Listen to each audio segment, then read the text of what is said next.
Marami bang huli?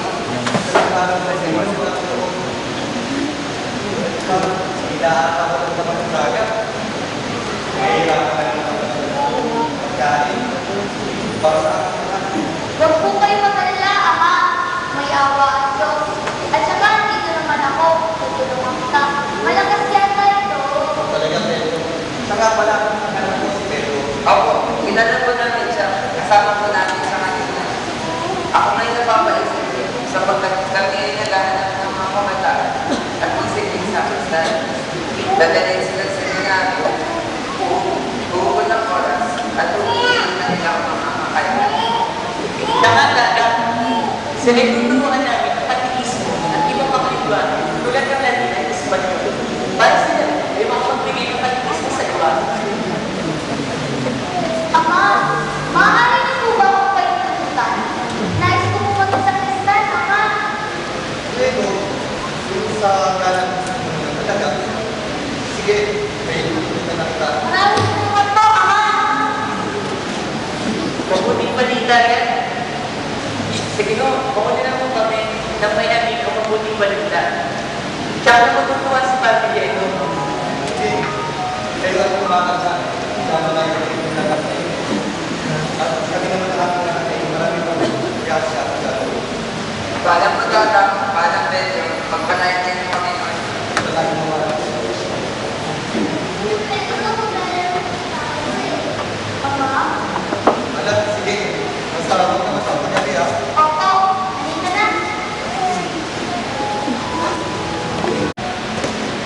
Pagpagsan mo. Ang ganda po, Ama. Isang rosaryo. Magagamit ko ito sa aking paglalakbay at sa seminaryo. Ngunit, saan ba ito nanggaling? Sa isang matandang babae na tinulungan ko to. Ang sabi niya sa akin, pagkailangan ko niya at ibigay na sa tao na sa akin. Maraming salamat, Ama. Sige, alam, tayo na lang na. Wala yung maating na kapatay. Opo, Ama. Makakaasa ko kayo.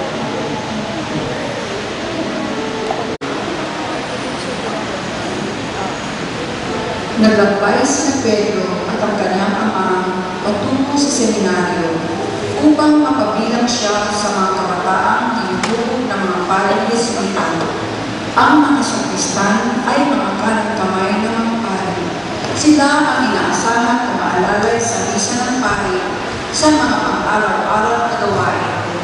Maging magkarpintero sa mga tinatayong mga kapilya noong panahon yun.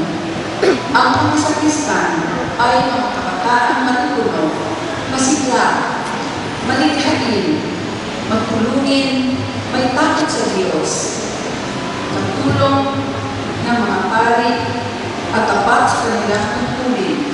Sila rin ang nagbibigay ng katekismo sa mga hindi pa nabibinyagan, kaya sila ay nag-aaral ng lingwaheng Latin upang ito'y maintindihan at maibahagi sa iba ang mabuting balita.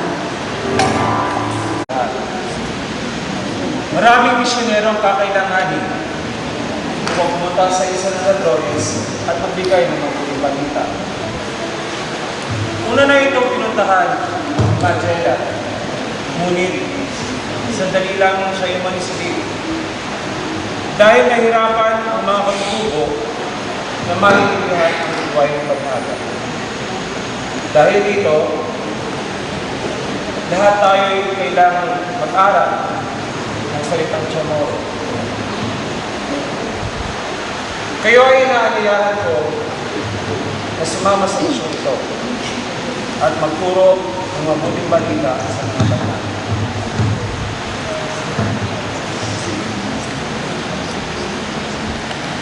Lalaya ang mga misyonero ilang araw mula kayo.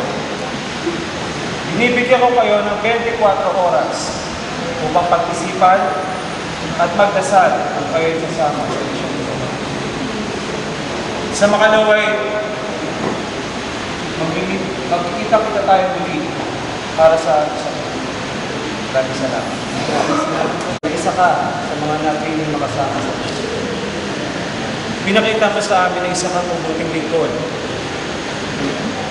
at kinatuwa ng mga parian, seminaryo, lalong-lalo na si Padre Diego Luis Salvador. Sabi nila, at ako mismo, malayo ang iyong mararating at marami kang matutulungan kung kami yung sasamahan. Nasa iyo ang mga katangian ng isang misyonero. Patulungin, pagkawang gawa, maka-Diyos. Si Padre Diego mismo din ang humiling na ikaw ang alalay sa akin. Ano masasabi mo? Ako po yung usang nagagalak, Padre. Sapagkat hindi ko naman po inaasahan na ako yung mapapansin. Sapagkat nagagawa ko lamang nilalaman. Ngunit, maaari po ba talagang sa akin upang hindi ko kaligtas-pas? Siyang tunay na mabuting bata. Ako mismo magsasabi kay Padre Diego na nais mo sumama. Daraanan natin ang iyong isla at makakaasa kang makikita kayong muli ng iyong ama at muli ng kayo. Maraming salamat po, Padre. Ama?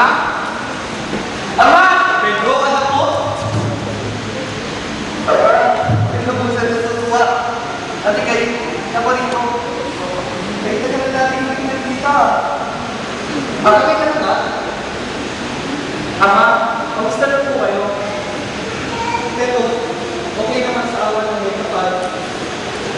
Matanong ko nga, ano nga po namin sa diyan ko?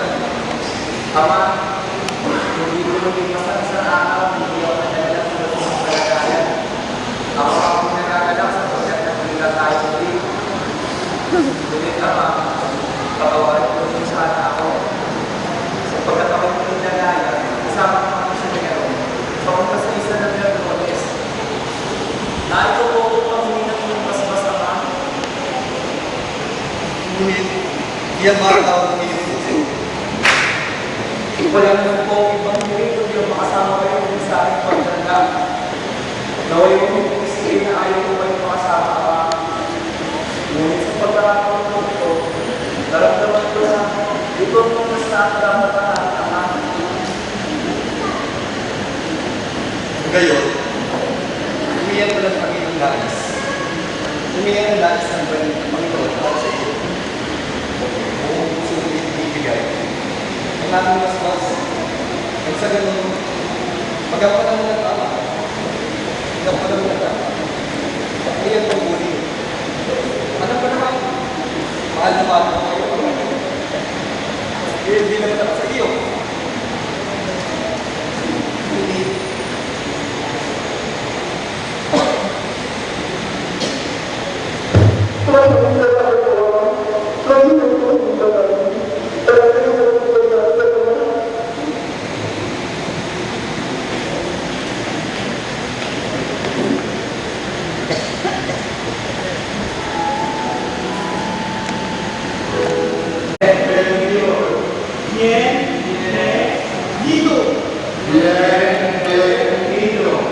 Ang ibig sabihin nito ay maligayang pagpapalong sa Tagalog. Apa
Awit ako sa iyo ng mga pinapagkakala.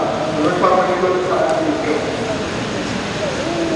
Mahirap ang buhay dito. Masukal ang gubat. Matarik ang bundok. Mahirap ang nais ninyo. Yan gawin ang mga namin. Pero hindi matitinayin ang aming nalalaman ang pagkakuha kayo. May mahangin ang palitamang Diyos. Mahala kayo.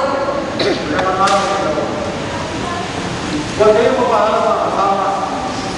Hindi na yung mamaya ng Diyos. Oo nga, hindi mahirap ang buhay natin dito. Oo nga, matalaman ang mga tao at pagkakayo natin sa kanayanin wala pa sa Mexico. Pero alam ko, naniniwala ako na makakatapos tayo ng pagtulungan ng bawat isa. Sa awa ng Diyos, sa mamagitan ng Birhen Maria. Sa tulong ng Birhen Maria at sa pahintulot na galing sa kamahalang Mariana, ang ipapangalan natin sa islang ito ay hindi na Ladrones, kundi Marianas. Ako ay Maria Birhen at Maria Ana. Nakamira-mili ng ating mga pagiging gawain dito pa. Ayon sa aking nakalap na impormasyon, mahigit kulang na nilagay ng ang mga sumoro na nakatila ng Diyos. Kailangan rin natin maglayo at magtayo ng mga kapilya sa bawat populasyon para mas marami tayo mabahagian ng salita ng Diyos. Marami rin tayong pag-ibigyan na gagawin. Sapagkat ngayong araw na ito, ang punang pagdating ng Kristiyanismo sa Islam. Tayo ang nagtatayang kadalagan sa samantala ng Islam. Sa amin ang kamalian mo, sundin ang loob mo dito sa lupa para sa langit. Bigyan mo kami ng aming kakanin sa araw-araw. Hanggang sa muli. Magandang araw para sa iyo.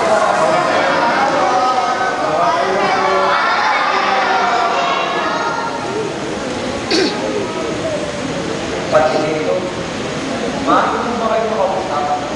Sa review, kung ba may lumapagawa? Meron nga sa padre, pagulbul sa mga kaibigo.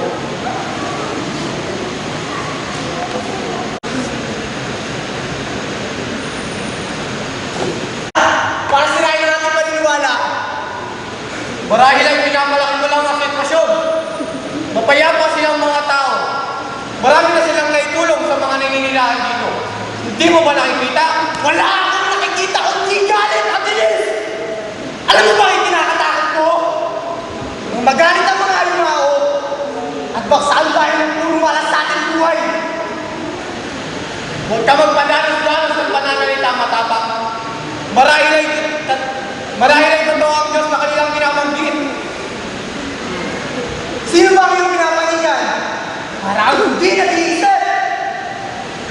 Nais mo ba sila ang umulo? Dito sa ating isla, pagdating ng panahon, mawawalan tayo ng kapangyarihan at sasakupin nila itong ating lupa. Minahon ka matapang, hindi mo alam ang iyong sinasabi. Matakot ka para sa iyong kaluluwa. Sino ka ba? Saka rin ba sa kanila? Matakot ka matapang.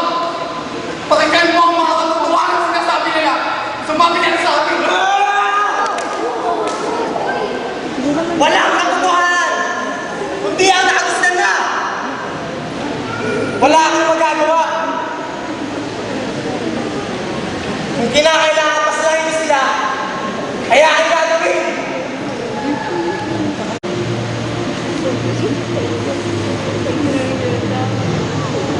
Isang paghamon para sa buhay ng mga hangal. Manda ka! Ikaw mo nang mamatay!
Kaya nalulungkot ko sabihin sa inyo na hindi niyo na matatanggap ang aming suporta.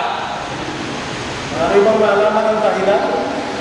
Kami ang tinatawag na kasike o mahalika sa inyong lingwahe. Kung ano ang meron kami, kami lamang makakatanggap nito. Kung may magbibigay, kami lamang ang makakatanggap. Ano ito may paiwatig, Ginoo? Ang sa matuwa ay sa matuwa lamang. Ang sa mapapauri ay tira lamang. Kami lang dapat ang nararapat na binyagan ng Krisyanismo. Kami lang dapat ang maging Kristiyano, hindi sa mga maralita. Anak, mali ang pagkakilala mo sa Diyos at sa pagiging Kristiyano. Ang pagiging Kristiyano ay para sa lahat. Hindi namin pwede ipakimbot ito kanino man. Sinabi ng Panginoon, mahalin ang bawat isa tulad ng pagmamahal ng atin. Ibig sabihin lamang yan, dapat namin ay bahagin kanyang hiyala sa lahat. Paumanhin mga gas, wala na kayong magagawa pa. Hindi niyo na mabibilang ang aming pag-iisip. Kung tuloy pa rin niyo, papansinin ang mga maralitang yan, huwag na kayo makasayang panahon sa amin. Huwag kayo kumakas sa amin. Sabay lang ito ay nararapat lamang na pagsasayin pa natin ang ating sigaling na pamilya at pagtulong sa patao. Tatlong araw ka walang lakay dito. Salamat sa Diyos na hindi ka nasubusan ng loob. Hindi na lamang ang isang maraming kakating buhay. Ano nangyari? Sino yung nagbubuhan ito?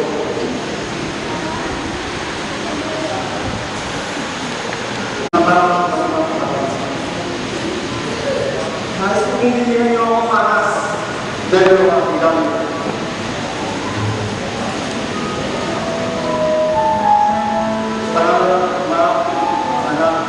Anak Espiritu Santo.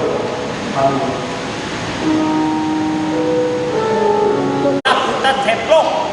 Wala, kay alay. Dapat isipan ko pala ang para mapaalis pa ng misyonero yan. Ano gagawin ko, Choco? Ipunin mo mga tao. Ipapasat ko ko palitan. Sigurado ako tao mismo paalis sa mga misyonero yan.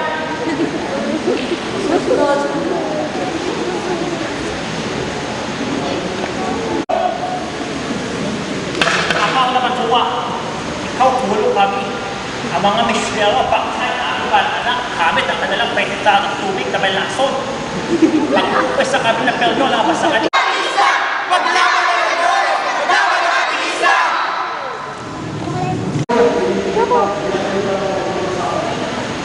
Ako hindi alam ang kawawa ka. Ikaw pagkawali ako. Hindi mo pala ikaw nagtatalaphating na. Malamit ka rin bata paktay dito ng Lones. Mas malakas ang Diyos na mga bakas. Hindi nagtakumpay ang level yun dahil mas magaling sa salamaka ang Diyos sila. Malapit na nila tayo sa kumping. Ikaw tulong kami, bako pa, patsibang niya. Opo, Padre. Magandang balita po yan. Papa, madali mo na ako paslangin, matapang. Ngunit, ayaw mo na pinagyan ko ang ring. Hindi ba tayo sa mga matay siya na hindi natin pinagyan hindi siya makapapakot sa kanya. Ayaw mo na pinagyan ko siya sa lahat ng paslangin. Hindi! Sinabi ko hindi! Umayos kayo hindi!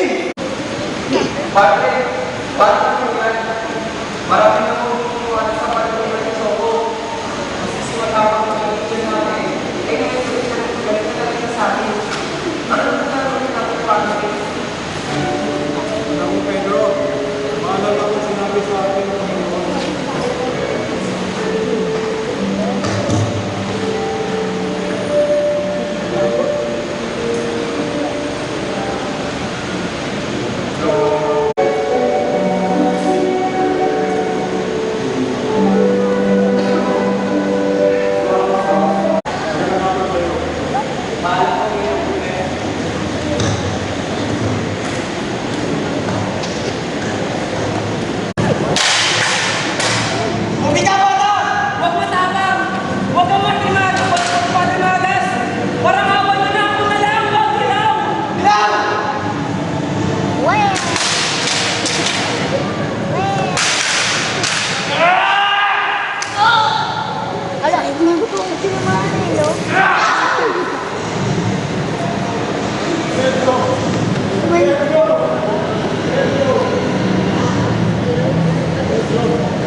Manalangin tayo.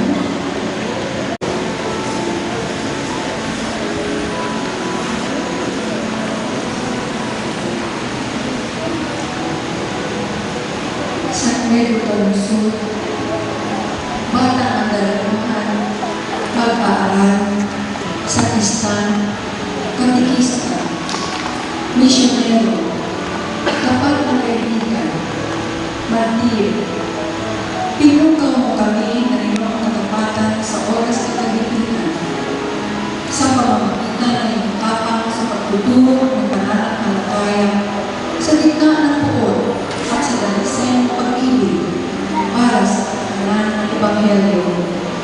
Dumaan man ang iyong dugo. Linawin mo at tutupin ang aming mga kahinaan sa tunay na pagpapalago ng aming Kristiyanong pananampalataya sa hamon ng pagmamahal na makikipagkapwa araw-araw sa aming komunidad sa San Lorenzo Luis, lalo-lalo na sa mga kapatid namin, hindi patunay na matagdo ang kabutihan at pagmamahal ng Diyos sa kanilang buhay. Mamagitan ka sa Pedro Carlosol sa mga kabataan ng aming komunidad dito sa aming parokya na masayang mag-alay ang kanilang sarili na may buong katapatan at pagmamahal kay Jesus. O banal na inspirasyon ng Pilipinong kabataan, pagbabayan mo po kami, kasama ang aming patron na si San Lorenzo Luis at ang lahat ng mga santo ng mga anghel na tatapat pamagitan ng magkaisa at makiisa sa puso ni Jesus at ng Inang Maria sa trono ng kahabagan at biyaya upang aming makamtan ang kaharian dito sa lupa, dulot ng biyaya ng langit. Puspusin mo kami ng alam ng iyong pananampalataya at pagmamahal sa Diyos sa pamamagitan ng banal na Espiritu upang masunod namin ang kalooban ng Diyos sa aming buhay.